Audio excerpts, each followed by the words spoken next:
എം.ആർ. അനിൽകുമാറിനെതിരെ ഉണ്ടായിരിക്കുന്ന യു.ഡി.എഫ് സർക്കാരിൻ്റെ ഈ നടപടി സ്വാഗതം ചെയ്യുന്നു. കേരളത്തിലെ പൊതുജനങ്ങൾ ഒന്നടങ്കം ആഗ്രഹിച്ച ഒരു നിയമ നടപടിയാണ് ഇന്നുണ്ടായിരിക്കുന്നത്.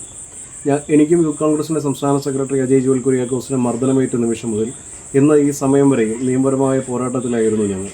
എന്തുകൊണ്ടാണ് യു.ഡി.എഫ് സർക്കാരിനെ ജനം തിരഞ്ഞെടുത്തത് എന്ന് യു.ഡി.എഫ് സർക്കാർ ഒരിക്കൽ കൂടി വെളിവാക്കിയിരിക്കുകയാണ്. ഇതൊരു കേരളത്തിലെ പൊതുജനങ്ങൾ ആഗ്രഹിച്ച ഒരു നടപടിയാണ്. ഇത് കേവലം ഒരു മർദ്ദനമേറ്റതിനെ ഉള്ള ഒരു പ്രതികാരമല്ല, മറിച്ച് അഭിപ്രായം പറയുവാനും പ്രതിഷേധിക്കുവാനും സമരം ചെയ്യുവാനുമുള്ള അവകാശം ഓരോ പൗരൻ്റെയും മൗലിക അവകാശമാണ്. അത് സംരക്ഷിക്കുന്നതിന് വേണ്ടിയുള്ള ഒരു പോരാട്ടമാണ്. അതോടൊപ്പം പ്രതിഷേധിക്കുന്നവരെ കാണുമ്പോൾ തലതല്ലിപ്പൊളിക്കാൻ ഇനി ഒരു ഏമാൻ്റെയും ലാത്തി ഉയരരുത് എന്നുള്ള ഞങ്ങളുടെ ഒരു ദൃഢനിശ്ചയമാണ്, കേരളത്തിലെ പൊതുജനങ്ങളുടെ ഒരു ദൃഢനിശ്ചയമാണ് ഇത്തരത്തിലുള്ള ഒരു നടപടിയിലേക്ക് എത്തിച്ചത്. അതിൽ സന്തോഷമുണ്ട്. എല്ലാ കാലത്തും ഐക്യജനാധിപത്യ മുന്നണിയിൽ ഭിന്നിപ്പുണ്ടാക്കാനും യു.ഡി.എഫ് ചേരിയുടെ രാഷ്ട്രീയ ശക്തി ദുർബലപ്പെടുത്തുവാനും രാഷ്ട്രീയ എതിരാളികൾ പലപ്പോഴും പല അഭിപ്രായ പ്രകടനങ്ങളും നടത്താറുണ്ട്. നമ്മൾ അതിനെ മുഖവിലേക്ക് എടുത്തിട്ടില്ല. ഞങ്ങൾ അന്നും പറഞ്ഞു, ഇങ്ങനെ ഒരു ക്രിമിനലിനെ സംരക്ഷിക്കേണ്ട ബാധ്യത യു.ഡി.എഫ് സർക്കാരിനില്ല. യു.ഡി.എഫ് സർക്കാർ ഉചിതമായ തീരുമാനം ഇപ്പോൾ എടുത്തിട്ടുണ്ട്.